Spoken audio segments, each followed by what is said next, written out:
Au cours des dernières heures, Barcelone a commencé à annoncer à travers ses réseaux sociaux les départs de certains joueurs qui ne feront plus partie de l'équipe Blaugrana pour la prochaine saison, et parmi ces publications, Barcelone a publié un message remerciant et disant au revoir à Joao Cancelo et Joao Félix, mais peu de temps après, Barcelone a supprimé la publication sur le départ des deux joueurs.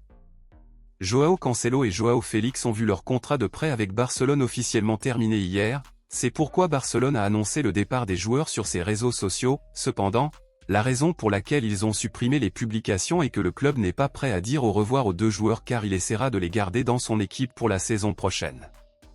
Joao Cancelo et Joao Félix ont déjà déclaré qu'ils souhaitaient rester à Barcelone et qu'ils attendraient que le club règle leur situation actuelle, et en plus, Hansi Flick a déjà donné son feu vert pour que les deux joueurs fassent partie de l'équipe de Barcelone la saison prochaine, mais malheureusement, Barcelone a un gros problème à résoudre à ce moment-là.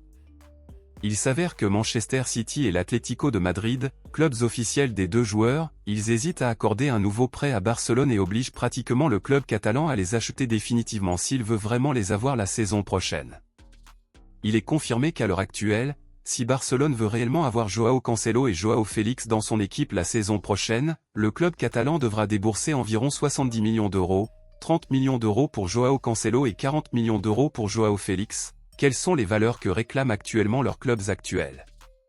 Barcelone analyse cette situation car le club a l'intention de recruter d'autres joueurs prioritaires pour son schéma tactique, comme le pivot Joshua Kimmich et l'attaquant Nico Williams par exemple. Donc, si Barcelone n'obtient pas de nouveaux prêts et est obligé d'acheter Joao Cancelo et Joao Félix, il y a de grandes chances qu'un seul d'entre eux soit officiellement acheté en raison du manque d'argent pour acheter les deux. À votre avis, si Barcelone a l'argent nécessaire pour en signer un seul, lequel préféreriez-vous signer?